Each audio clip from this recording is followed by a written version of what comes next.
Assalamualaikum warahmatullahi wabarakatuh. Perkenalkan kami dari kelompok 2 Rombel ke-1 Keuangan. Dengan saya Sinta Septiana bersama dengan rekan-rekan saya. Saya Rona Raufina Tanaya. Saya Fitnah Sima Bibi. Saya Selvi Meliana. Jadi, pada kesempatan kali ini kami akan mempresentasikan hasil analisis kami mengenai eksposur valuta asing dan strategi mitigasi pada perusahaan multinasional Indonesia, studi kasus PT Astra International Tbk tahun 2022 hingga 2024. Adapun yang menjadi pokok pembahasan yaitu mulai dari latar belakang hingga temuan dan juga rekomendasi. Kita langsung masuk saja ke PT Astra International yang merupakan konglomerasi terbesar di Indonesia dengan bisnis yang terdiversifikasi yang memiliki eksposur valuta asing akibat aktivitas bisnis internasional. Kinerja PT Astra ini tumbuh stabil pada tahun 2022 hingga 2024 didukung dengan jaringan distribusi luas dan kemitraan global.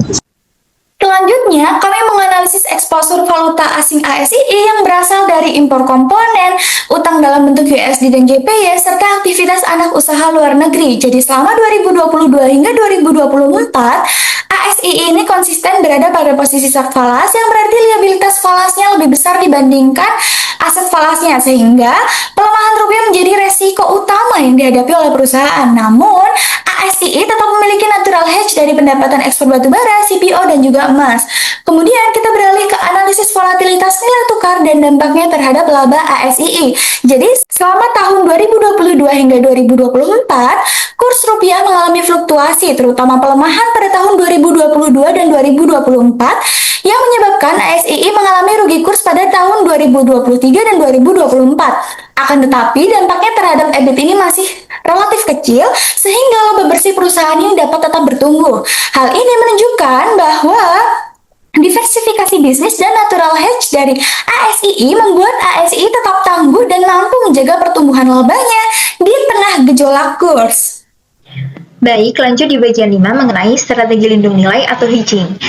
Di sini ada dua instrumen hedging, yaitu ada forward contract dan juga currency option. Dari masing-masing instrumen hedging, kita sudah melakukan simulasi. Yang pertama ada simulasi forward contract. Kami mengasumsikan ASII itu harus membayar kupon senior note sebesar 40 juta US dollar. Menghasilkan total pembayaran dengan forward itu senilai 666,72 miliar. Bawah, penjelasan singkatnya yaitu forward contract itu membantu ASII memperoleh kepastian nilai pembayaran sehingga perusahaan tidak termakan risiko pelemahan rupiah. Lanjut pada simulasi currency option.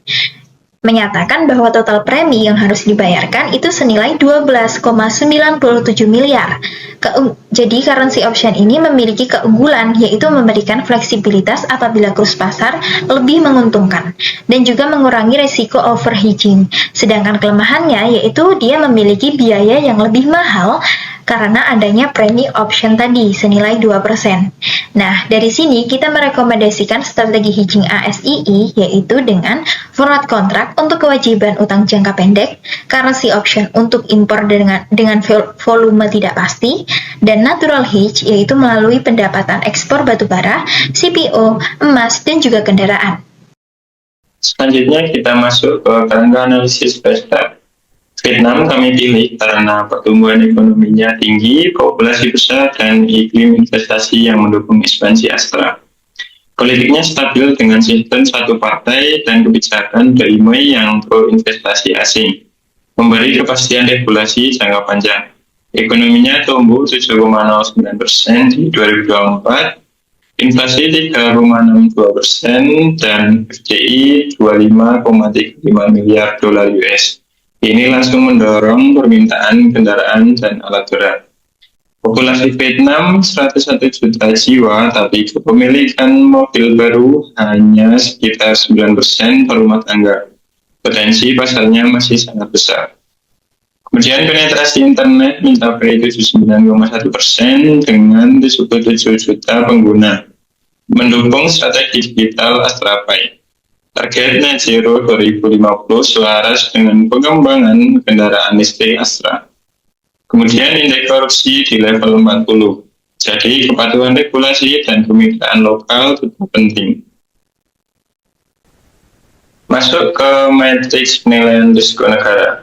Hasil country risk score menunjukkan Vietnam punya profil risiko yang optimal. Ingat, semakin tinggi skor, semakin rendah risikonya. Vietnam tertinggi dengan skor 3,85, disusul India 3,65, dan Filipina 3,05. Artinya, Vietnam adalah negara paling rendah risikonya.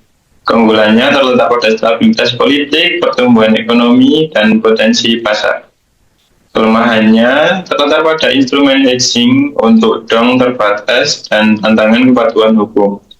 Rekomendasi kami, Vietnam prioritas utama. Strategi maksudnya adalah dengan ekspor dari Indonesia, akuisisi distributor lokal, kemudian kemitraan proyek infrastruktur dengan pemerintah Vietnam. Adapun temuan dari analisis kami yang pertama yaitu PT ASII konsisten berada pada posisi short valuta asing selama 2022 hingga 2024. Namun risikonya tetap terkendali oleh aset falas dan juga pendapatan ekspor. Kemudian yang kedua ada dampak selisih kurs terhadap laba relatif kecil dengan EBIT kurang dari 1%, menunjukkan strategi natural hedge berjalan efektif. Kemudian yang ketiga, pendapatan ekspor berbasis USD serta kebijakan cross currency swap menjadi kekuatan utama perlindungan risiko nilai tukar. Kemudian yang keempat, ada pemilihan hedging perlu disesuaikan, yaitu forward contract untuk kewajiban pasti dan juga currency option untuk kebutuhan impor yang fleksibel. Kemudian yang keenam, yaitu Vietnam menjadi pasar ekspansi paling potensial dengan country risk score tertinggi diikuti oleh India dan juga Filipina.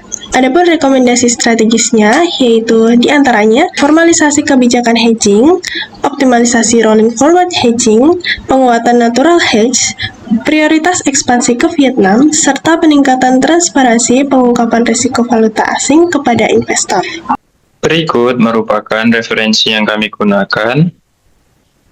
Sekian presentasi dari kami, kurang lebihnya mohon maaf. Terima kasih. Wassalamualaikum warahmatullahi wabarakatuh.